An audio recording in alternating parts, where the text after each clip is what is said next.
మరోసారి భారత్పై పాకిస్తాన్ కవ్వింపు చర్యలకు దిగింది. తాజాగా క్షిపణి ప్రయోగంతో ఉద్రిక్తతను మరింత పెంచుతుంది.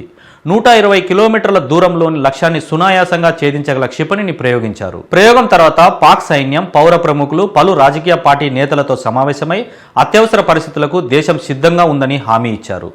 భారతదేశం దుస్సాహసానికి పాల్పడితే దానికి తగిన బదులు ఇస్తామని రాజకీయ పార్టీల నుంచి పాక్ ప్రభుత్వానికి సంపూర్ణ మద్దతు లభించిందని డాన్ పత్రిక వెల్లడించింది.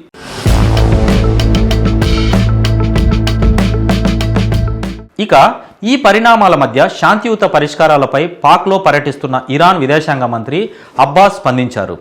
రెండు దేశాల మధ్య ఉద్రిక్తతలు తగ్గాలన్న ఆకాంక్షను ఆయన వ్యక్తం చేశారు. గతంలో ప్రకటించినట్లే భారత్ పాక్ల మధ్య చర్చలకు మధ్యవర్తిత్వానికి తాను సిద్ధంగా ఉన్నట్లు చెప్పారు. పాక్ అధ్యక్షుడు ఆసిఫ్ అలీ జర్దారీ, ప్రధాని షహబాజ్ షరీఫ్లతో సమావేశమై ఆయన త్వరలో భారత్కు కూడా పర్యటన చేపట్టనున్నట్లు చెప్పారు. మరోవైపు రష్యా విదేశాంగ మంత్రి సెర్గీ లావ్రోవ్ పాక్ విదేశాంగ మంత్రి ఇషాక్ డార్ను సంప్రదించి ప్రస్తుతం నెలకొన్న పరిస్థితులకు పరిష్కారం చూపేందుకు సహకారం అందించేందుకు రష్యా సిద్ధంగా ఉందని హామీ ఇచ్చారు.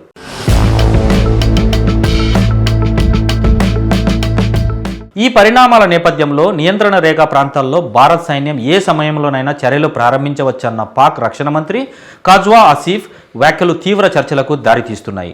భారత్ తమ దేశంపై సైనిక దాడులకు దిగే అవకాశం ఉందని ఆయన అభిప్రాయపడ్డారు. ప్రధానమంత్రి మోడీ రాజకీయ ప్రయోజనాల కోసం అణుయుద్ధం అంచునకు ఈ ప్రాంతాన్ని నడిపిస్తున్నారని ఆరోపించారు.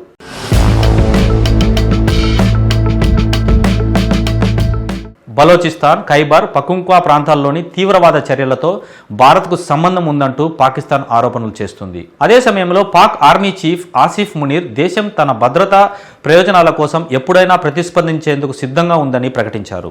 భారత్ నుంచి దాడి జరిగితే తాము వెంటనే కౌంటర్ చర్యలు తీసుకుంటామని, దేశ సమగ్రతకు ముప్పుగా మారే ఏ చర్యనైనా తిప్పికొట్టేందుకు తాము సిద్ధమని ప్రకటించారు. ఈ మాటలు పాక్ మిలిటరీ ధోరణి తెలియజేసినా దాని వెనుక ఉన్న అసలు ఉద్దేశం భారతదేశంపై ఒత్తిడి పెంచడమని విశ్లేషకులు అంటున్నారు.